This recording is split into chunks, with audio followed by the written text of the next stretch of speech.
So I actually am performing a piece that I one time performed at an event last year, but I feel like most people haven't heard it, so I thought maybe perhaps with all that's going on today in the world that it's probably a little, I guess, appropriate. So I will say for you guys to really listen to the end, because I realized all of the very shocked faces the first time I performed it.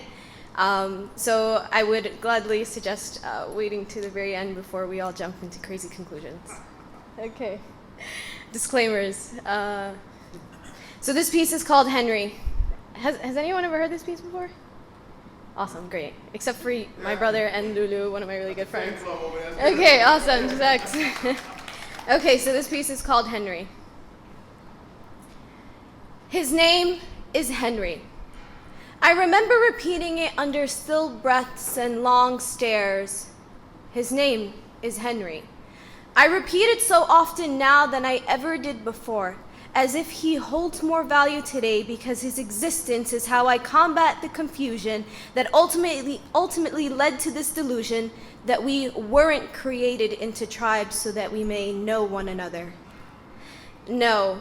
I know that he is gentle with his words, and the only time I have ever seen him raise his voice is at a TV screen watching the Mets lose again in multiples of 3. I know that he still tears every time he watches The Lion King and Bambi. Holding me close enough I can feel his heartbeat. I was tough, but I pretended to be more affected than I was by these fictional characters who in an instant found themselves parentless and orphans in a world that has mastered the importance of unconditional love ratified at birth. But I still let him hold me close. As I felt the cool of his tears seeping through my hair and onto my scalp, I know that he loves his son so much more than the boxing gloves that were the only world he's ever known. He taught me how to jab and the importance of humbly allowing the world to knock you down. But I'd arrogantly frown, thinking how can humble and knock down complement each other in the same sentence without defeating you senseless? To which he would follow, the smallest act of kindness is worth more than the grandest intention, so while you're down there, make sure you remember this. I remembered, and never forgetting him every time I found my head parallel to the ground, saying, Subhana Rabbi al-Ala, Subhana Rabbi al-Ala, Subhana Rabbi al-Ala. We live our lives soul-searching, and if we're lucky, we find it. Sir, what was your name again? His name is Henry.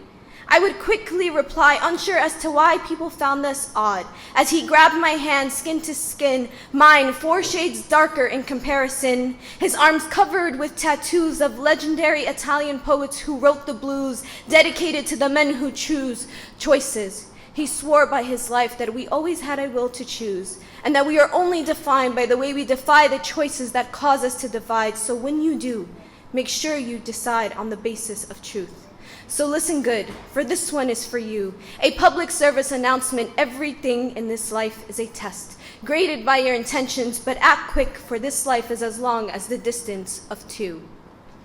See, we underestimate how far our deeds can carry, limiting his mercy by believing our limited capabilities.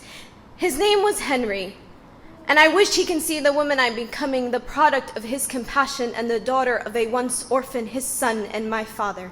Praying to God every day I make good on my promise to never be a victim of circumstances. So Grandpa Henry, this one is for you. For I will forever feel indebted by the love and compassion that taught me the value of intentions followed by action. So I authored these few words in your honor. Here's to you for the love and mercy you showered in royal form from a middle-class family and all in Queens, New York City. Thank you.